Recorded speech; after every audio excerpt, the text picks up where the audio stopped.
con nosotros. Iniciamos el espacio de entrevista en Informa TVX. Carlos Guzmán Segovia, presidente de FEDAE, se encuentra con nosotros. En los próximos minutos estaremos analizando el proceso de elección de magistrados a Corte Suprema de Justicia y también la elección que se avecina, que es la del fiscal general de la República, entre otros temas que giran a su alrededor. Quiero recordarles, ustedes pueden participar de la entrevista @expresatvx y @canaltvx. Nos interesa saber qué opinan sobre estos procesos tan importantes para la institucionalidad pública del país. Señor Guzmán Segovia, bienvenido a TVX. Muchas gracias por la invitación. Y bueno, felicidades. Recientemente ha sido electo como presidente de FEDAES, así que estaremos hablando de los desafíos en esta institución, por supuesto. Muchas gracias. Antes nos interesa conocer su opinión respecto a la elección de magistrados de Corte Suprema de Justicia. Hablamos de independencia partidaria, de la elección del fiscal general de la República. Yo lo primero que quiero saber y que podamos trasladarle a la gente es qué consecuencias tiene el retraso de casi 3 meses de 5 magistrados de los 15 de Corte Suprema de Justicia por parte de la Asamblea Legislativa. ¿Por qué esto debería ser un problema de atención? Bueno, vea, efectivamente tenemos que lamentar que la Asamblea Legislativa tenga ya un retraso de aproximadamente 2 meses y medio en la elección de los magistrados a la Corte Suprema de Justicia. Este es el retraso más prolongado que hemos tenido en la elección de este tipo de funcionarios en los últimos 20 años. Es un retraso importantísimo que desde luego afecta a la institucionalidad democrática del país. ¿Por qué digo esto? Porque la Constitución establece plazos para la elección y aquí no se están respetando esos plazos. Entonces, al no respetarse los plazos que mandata la Constitución de la República, se pone en riesgo, se pone en peligro, digamos, de alguna forma, el proceso de fortalecimiento del Estado de Derecho pues, en el país. Si bien es cierto, la Corte Suprema de Justicia hoy por hoy está funcionando en sus diferentes salas, pero está funcionando a través de magistrados suplentes. Por lo tanto, es importante que desde ya se integre con la elección que se debe de hacer de los magistrados, cada una de esas salas con los magistrados propietarios que corresponden. Quiero dejar algo claro. Quienes asumen el papel de los 5 magistrados que aún no son electos por la Asamblea Legislativa, ¿son suplentes de los propietarios anteriores? Es correcto. Son suplentes de magistrados anteriores. Es decir, que están cumpliendo un plazo que no les corresponde. Es decir, la Corte Suprema de Justicia, cuando se nombran a los magistrados, se nombran a magistrados propietarios y magistrados suplentes. Los magistrados que están supliendo en este momento sí tienen, digamos, su periodo todavía no vencido, ¿verdad? Y dentro de ese grupo de magistrados suplentes, entonces se integran las salas que hoy por hoy pues no tienen los magistrados propietarios. Usted dice que es importante que asuman los magistrados propietarios que tienen que ser electos por la Asamblea Legislativa. Yo quiero saber cuál es la dificultad que representa a la hora de tomar decisiones tanto en Corte Plena como en cada una de estas salas que se encuentran incompletas. Operativamente, ¿qué tipo de problemas tiene que los suplentes sean los que eligen en estos momentos? Bueno, vea, lo ideal precisamente, como repito, es que las salas estén integradas con los magistrados propietarios, como establece la Constitución. Y es ahí donde nosotros encontramos esa dificultad en este momento que tiene la Asamblea Legislativa al nombrarlos. Ya este retraso, como dije, es un retraso sumamente delicado que pone de alguna forma en riesgo pues, el funcionamiento de la Corte. Cuando digo pone en riesgo el funcionamiento de la Corte, me refiero a que se están dictando resoluciones, pero están siendo dictadas por los magistrados que están supliendo. No debe de ser ese, digamos, la forma en que debe de funcionar la Corte Suprema de Justicia, sino que deberá de hacerse a través de los magistrados propietarios.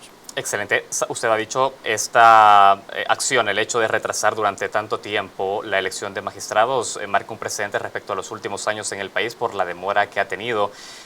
Hay un punto y es que en el debate político se establece que hay el perfil de Jaime Martínez como la persona que está obstaculizando el acuerdo entre los partidos políticos. Yo quiero preguntarle algo a usted como presidente de FEDAES, teniendo en cuenta también que Jaime Martínez surgió como candidato a partir de una elección de FEDAES, si este debe descartarse completamente de este proceso para que podamos avanzar en una elección de magistrados. ¿Usted considera que debe ser así? Bueno, lo que corresponde a FEDAES fue precisamente organizar y administrar las elecciones que del gremio de abogados debía de conformarse una lista que al final de cuentas se integra con la lista que corresponde al Consejo Nacional de la Judicatura, para que luego dentro de ese listado la Asamblea Legislativa pues pueda elegir a los magistrados propietarios y suplentes para esta generación 2015. Resulta entonces de que ya en el proceso de evaluación que lleva a cabo la Asamblea Legislativa, hay una candidatura, como usted dice, de uno de los abogados que se está poniendo digamos, en entredicho por uno de los partidos políticos. Y le está atribuyendo que no cumple con uno de los requisitos de independencia judicial por algunos comentarios o algunas expresiones o frases que ha dicho en su carácter de funcionario, y eso pues desde luego pues está siendo rechazado por uno de los partidos políticos. Esa evaluación debe de ser una evaluación integral, ¿verdad? Y es donde a donde nosotros nos referimos precisamente. La Asamblea Legislativa es la encargada de realizar ese examen de idoneidad, de competencia de cada uno de los candidatos que ahí han sido presentados. Y si alguno de ellos no reúne esos requisitos, pues entonces la Asamblea deberá tomar la decisión de no elegirlo, ¿no? Yo quiero preguntarle algo, porque usted ha dicho muy claro, y la Constitución así lo establece, es la Asamblea quien determina la idoneidad de los cargos para magistrados de la Corte. Ahora, ustedes como instancia previa, dado que son una de la instancia que presenta 15 candidatos de los 30 que llegan a la Asamblea Legislativa, podrían establecer criterios mucho más estrictos a las candidaturas que presentan las asociaciones de abogados para no presentarnos con un doble filtro en la Asamblea Legislativa. Mi pregunta es esa: ¿contempla FEDAES ahora, a partir de ese precedente, el hecho de establecer criterios mucho más rigurosos respecto a las candidaturas y que puedan de alguna manera coincidir con jurisprudencia de la Sala de lo Constitucional en esa materia? Sin duda alguna que el proceso de elección de los magistrados de Corte Suprema de Justicia ha venido cambiando y fortaleciéndose para bien. Recordemos pues los últimos fallos que la Sala de lo Constitucional ha emitido en razón de la elección de funcionarios de esta categoría. Ya indica una clara línea jurisprudencial de qué debería de tomar en consideración la Asamblea Legislativa y los demás órganos que estamos de alguna forma relacionados con el tema. FEDAES, cuando realiza su elección, ¿verdad?, y administra esas elecciones, desde luego que hace una serie de requisitos, un listado de requisitos que deben de cumplir cada uno de los requisitos que son propuestos por las asociaciones. Y hay declaraciones juradas que deben de firmar los candidatos o los proponentes, desde luego, en donde se establece que cumplen todos y cada uno de los requisitos que establece no solo la Constitución y las leyes, sino que también ahora la jurisprudencia que ha sido dictada por la Sala. De tal forma pues que de alguna forma hay alguna especie de filtro ya que la misma FEDAES pues ha establecido. Claro, eso no es lo suficiente. Como repito, es la Asamblea Legislativa a la que le corresponde hacer pues un análisis todavía más exhaustivo, ¿verdad? Y que lo ha hecho, y para nosotros lo ha hecho bastante bien. Bueno. Ha mejorado mucho, digamos, en términos de las entrevistas individuales que hizo a cada uno de los candidatos, así como también cumplir o ver la evaluación que se hace de los requisitos constitucionales para el cargo. Muy bien, específicamente con el tema de la vinculación partidaria de las candidaturas que se presentan a la Corte Suprema de Justicia, ¿usted no vería ningún tipo de modificaciones en el proceso previo que realiza FEDAES en la, digamos, aprobación de las candidaturas de cada uno de los gremios? Ahí no habría ningún tipo de observación de usted. Bueno, desde luego que toda candidatura tiene que cumplir todos los requisitos que establece la Constitución y las leyes, ¿verdad? Aquí lo que corresponde es ver de qué forma se le puede dar cumplimiento a esos requisitos. Y lo que, repito, FEDAES ha hecho en el pasado es, a través de una declaración jurada, que los mismos candidatos pues puedan decir que efectivamente cumplen con todos y cada uno de esos requisitos, inclusive precisamente decir de que no están afiliados a un partido político. Es la forma que nosotros podemos comprobar de que se han cumplido esos requisitos. Señor Guzmán Segovia, tengo más preguntas que hacer al respecto. La Procuraduría de Derechos Humanos ha emitido recientemente un comunicado cuestionando la sentencia de la Sala de lo Constitucional en lo relativo a la independencia partidaria. De hecho, el Procurador de Derechos Humanos ha señalado que la Sala ha violentado el derecho político de un ciudadano, específicamente hablaba del caso de Salomón Padilla, de optar a cargos públicos por el hecho de ser miembro de un partido político, y ha hablado que este criterio es discriminatorio. Me gustaría conocer su opinión respecto a esto.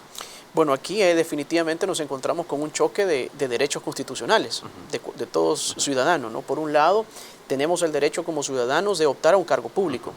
También tenemos el derecho como ciudadanos de pertenecer o no a un partido político. Sin embargo, cuando vamos a optar a un cargo público de esta naturaleza, de la más alta magistratura, y sobre todo cuando vamos a fungir como jueces administrando justicia, debemos ser muy cuidadosos en esto. Aquí definitivamente no podría haber una conexión entre un funcionario público que va a administrar justicia siendo miembro de partidos políticos. Eso es totalmente incompatible. Y eso es lo que ha dicho la sala, precisamente. No puede existir esa conexión entre el que una persona sea miembro de un partido político y además ostente el cargo de un juez, ¿verdad? Más bien de un magistrado de Corte Suprema de Justicia. Entonces, ahí pues desde luego hay un choque constitucional. Para algunos, ¿verdad?, esto resultaría excesivo, ¿verdad? ¿En qué sentido? Porque lo que no nos dice la sala en su sentencia es, bueno, mire, puede usted haber ocupado o haber estado en un partido político, pero si en los últimos 5 o 10 años ya no ha estado, entonces podría optar a ese cargo. En ese caso, hoy por hoy, sí, prácticamente eso pues queda ya de por vida etiquetado esta persona y es donde probablemente exista pues ese cuestionamiento que ahora pues la Procuraduría de Derechos Humanos hace, ¿verdad? Pero pues habrá que darle mayor pensamiento en eso. Le iba a preguntar precisamente sobre eso. Sí, a ver, hemos escuchado opiniones diversas respecto al tema de la independencia y la no vinculación partidaria de los candidatos a magistrados de Corte Suprema de Justicia, pero quería saber si a su opinión estaba debidamente debatido este tema, porque de hecho en este comunicado la Procuraduría señala que al hacer análisis comparativo, de derecho comparativo, habla que en legislaciones y constituciones de América Latina, España y Alemania no se establecen criterios excluyentes para esas personas que podrían tener vínculos partidarios y que incluso dice hay soluciones para esto. Yo le pregunto, ¿es que hace falta en El Salvador establecer un debate legal sobre ese tipo de circunstancias? ¿Es que no se ha agotado aún el debate? Sí, mire, recordemos de que esto se da a raíz precisamente de unas demandas ciudadanas, ¿verdad? Que como ciudadanos, pues ahora el ciudadano está mayor informado y quiere pues tener una participación mayor en todo esto y como tal pues está siendo vigilante de los procesos de elección de nuestros funcionarios. Y de ahí parte precisamente de que este ciudadano demandó la constitucionalidad o no del nombramiento de funcionarios como del expresidente ahora de la Corte Suprema de Justicia. Recientemente, pues es una jurisprudencia reciente esta, ¿verdad?, en donde la sala pues ha establecido lo que ya conocemos. Hoy por hoy es el fallo judicial más próximo y antecedente que nosotros tenemos y por lo tanto aquí nada más nos toca pues que cumplirlo, tomando en consideración que la Sala de lo Constitucional es el máximo intérprete de nuestra Constitución. Ahora, que si debe de haber debate sobre esto, pues yo creo que sí, debería de haber un poco de más debate en cuanto a esos límites, ¿verdad?, que establece. Yo sí considero de que es completamente incompatible que una persona que está en un partido político pueda desempeñarse en este cargo. Ahora bien, ahora hay que darle pensamiento, habrá que estudiar un poco más sobre ese límite que establece la sala, si se puede ampliar o no. Excelente. Carlos Guzmán Segovia, presidente de FEDAES. Tengo que hacer la primera pausa de la entrevista. Tenemos más temas que abordar durante los próximos minutos.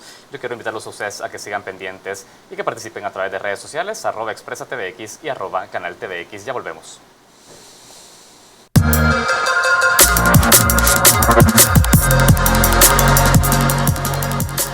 Continuamos la entrevista de Informa TVX. Carlos Guzmán Segovia, presidente de FEDAES, se encuentra con nosotros. Estamos analizando el proceso de elección de magistrados a Corte Suprema de Justicia. En los próximos minutos también estaremos hablando de la elección del fiscal general. Señor Guzmán, usted ha sido claro, ha dicho es incompatible la participación dentro de un partido político, la afiliación de un partido político y el ejercicio en la jurisprudencia. Le preguntaba esto porque justamente ha sido en torno a este punto que se ha trazado la elección de los magistrados en la Asamblea Legislativa. Quiero ir agotando el punto, pero quiero volver a retomar la declaración de la Procuraduría de Derechos Humanos, porque ha señalado a la Procuraduría de que la sentencia de la sala es discriminatoria porque no le dio medidas para escoger al señor Salomón Padilla si podía pertenecer al partido político o si por el contrario podía ejercer la judicatura por la que había sido electo en la Asamblea Legislativa. ¿Usted considera de que podría establecerse, digamos, esta opción en un futuro? ¿Da garantías también el hecho de poderle decir a un funcionario desvincúlese de su partido político, ejerza la judicatura? Es una línea gris muy delgada. Es una línea gris muy delgada que es muy difícil poder ver o decidir, bueno, esta persona por tener ese vínculo partidario y renunciar a su cargo antes de presentarse a poder optar un cargo de la judicatura, pues qué garantías me ofrece. Si recordemos que como ciudadanos lo que nosotros pretendemos es que se nos resuelvan de manera pronta y de manera eficaz pues nuestras demandas judiciales. Y si precisamente hay una persona que en este caso es la que va a tomar la decisión de mi caso, ¿verdad? Y esa persona está afiliada a un partido político o se ha desafiliado únicamente para poder optar a ese cargo, pues claro, no nos da las suficientes garantías. Y ahí es donde nosotros debemos de encontrar mecanismos que permitan poder encontrar eso, que no ese choque que hoy por hoy hay de esos dos derechos constitucionales. Es un poco complejo porque también aplicaría el mismo análisis para aquella persona que nunca se ha afiliado a un partido político, pero que podría tener una simpatía partidaria. Es el mismo caso, es el mismo caso. Tengo algunas reacciones en redes sociales que me gustaría leerle y también conocer su opinión. Nos dice @riusco_carcamu, es un derecho individual inalienable pensar y expresar libremente nuestras ideas, así de simple. También habla @vanegaskurz y nos dice, los jueces son personas, no robots, solo la sala parece ser pura, dicen ellos. Son algunas de las opiniones que tienen las personas que están viendo la entrevista. ¿Qué opina? Bueno, comparto completamente, ¿verdad? Uno de los derechos que más hemos luchado en este país es precisamente el de la libertad de expresión, ¿verdad? Y ahora pues tenemos todos la posibilidad de ejercerlo. Y aquí es una de las, precisamente, de los ejemplos que tenemos, ¿verdad? Aquí ciudadanos libremente estamos expresando nuestras ideas, nuestra forma de pensar, y eso contribuye precisamente al debate que como país tenemos que tener. Excelente. No solo hablamos de la Corte Suprema de Justicia, que debe ser independiente de cualquier tipo de interés, ya sea económico o partidario. También se encuentra el Consejo Nacional de la Judicatura, por ejemplo, y este año Tito Edmundo Zelada fue declarado su nombramiento como inconstitucional porque no se había registrado por parte de la Asamblea Legislativa que realmente tuviera independencia partidaria. Sin embargo, la Procuraduría ha señalado que la Sala ha aplicado retroactividad a su sentencia emanada en el 2011 cuando la elección fue en 2010 y que esto marca un mal precedente en la estabilidad institucional del país. ¿Qué opina de esto? Bueno, también, este ha sido también un fallo judicial, un fallo de la Sala de lo Constitucional que viene a abonar precisamente a esta jurisprudencia que se ha venido dictando en la forma de la elección de los funcionarios por parte de la Asamblea Legislativa.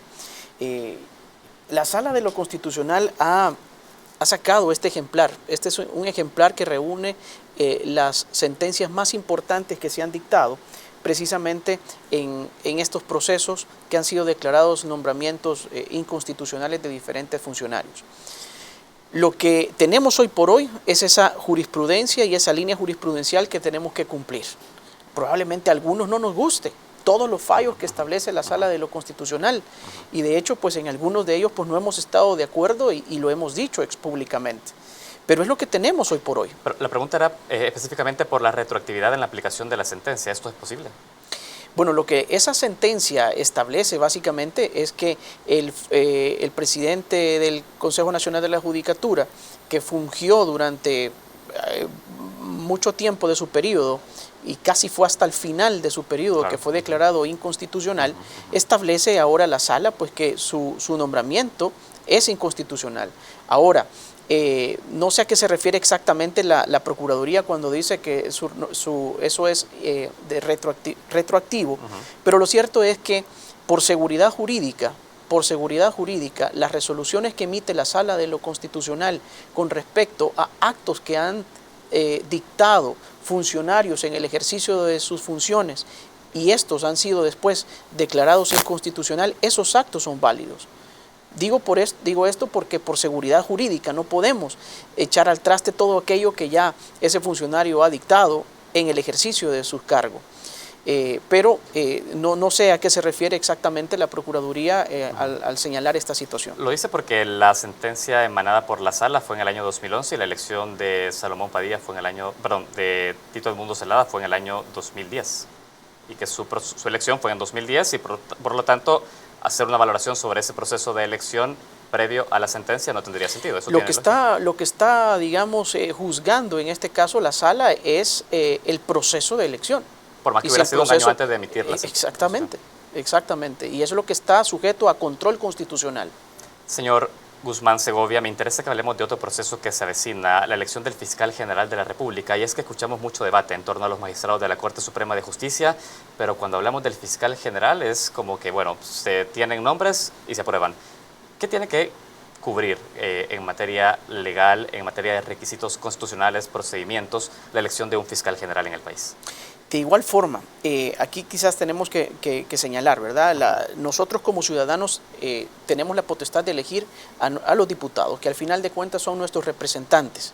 Y estos a su vez, pues tienen la obligación y el mandato constitucional de elegir a los funcionarios como Corte Suprema de Justicia que hemos visto, Fiscal General, Consejo Nacional de la Judicatura, Tribunal Supremo Electoral, etcétera, ¿no?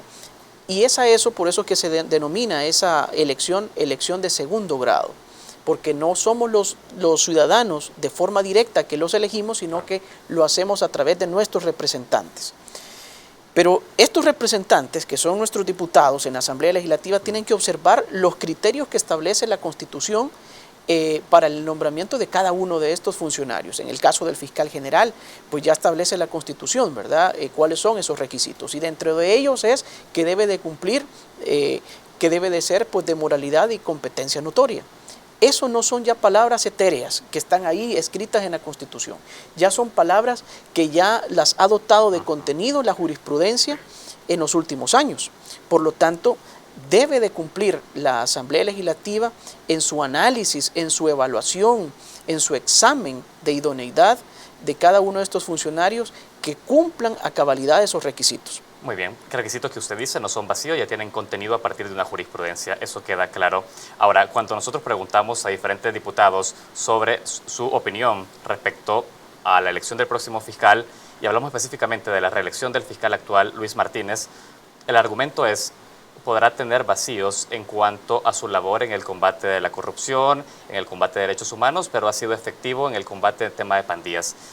¿Es un argumento válido por parte de un legislador este tipo de análisis para elegir a un fiscal, señor Guzmán Segovia?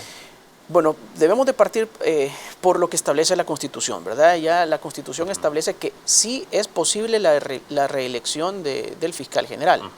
Por lo tanto, pues supongo pues que los diputados tomarán en consideración esa situación. A partir de ahí deberán de hacer un análisis, ¿verdad? Una evaluación muy consciente de la trayectoria que ha tenido el fiscal y su funcionamiento que ha tenido en los últimos 3 años en el ejercicio de su cargo. Y a partir de ahí pues tendrán que tomar una decisión si conviene o no su reelección. Muy bien. Usted representa a la Federación de Asociaciones de Abogados y me interesa conocer su opinión y valoraciones respecto al tema. Por eso le insisto con las preguntas. Hay un punto, porque el fiscal general ha sido objeto de investigación periodística por el uso también de aviones privados de un empresario en el país, en el cual también estuvo involucrado en un proceso de carácter investigativo que la Fiscalía impulsó. Esto podría estar generando un conflicto de interés según las investigaciones periodísticas.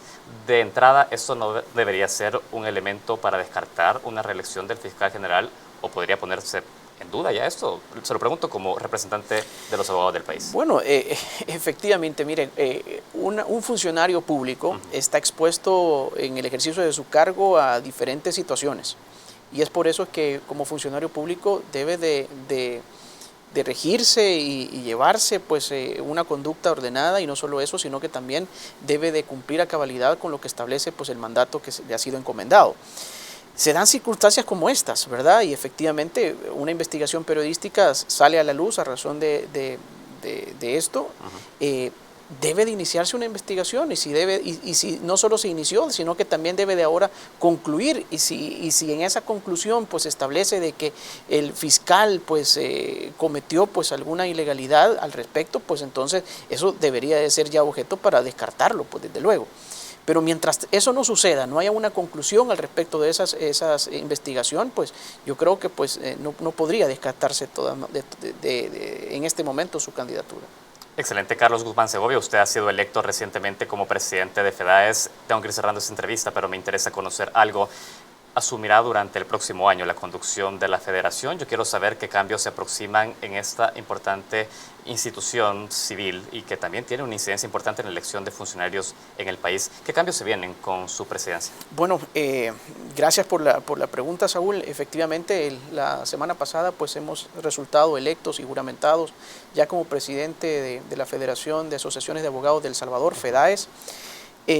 Una de las primeras acciones que nosotros queremos tomar es precisamente como gremio, no hemos sido un gremio unido.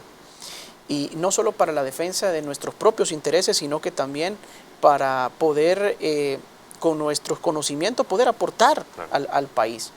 Y no hemos visto precisamente en años anteriores como una federación en la cual haya salido a pronunciarse, a sentar posición sobre determinados temas como lo estamos haciendo ahora.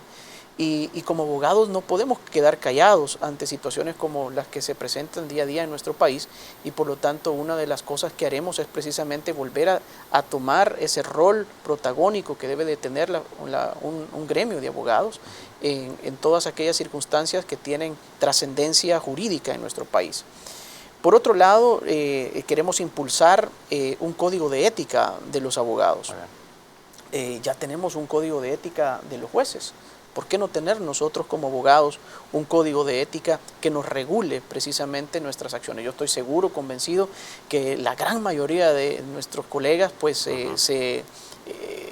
cumplen precisamente su papel como abogados de una forma extraordinaria, pero lamentablemente hay otros casos en los que no, ¿verdad? Y es por eso que tenemos que tener una regulación al respecto. Excelente, interesantes cambios que se vienen en FEDAES en los próximos meses. Yo quiero agradecerle, Carlos Guzmán Segovia, presidente de FEDAES, su presencia en este set de entrevista. Para nosotros es importante conocer el análisis respecto a estos temas de país. Muchísimas gracias. Muchísimas gracias a ustedes por la invitación y estaremos pues atentos a cualquier otra entrevista. Excelente, muchas gracias también a ustedes que han estado pendientes de este espacio de opinión. Tenemos que hacer una pausa y enseguida volvemos con más noticias. Les recuerdo, esta entrevista se repite a las 11 de la noche y también la podrán encontrar en nuestro canal de YouTube Expresa TVX. Ya volvemos.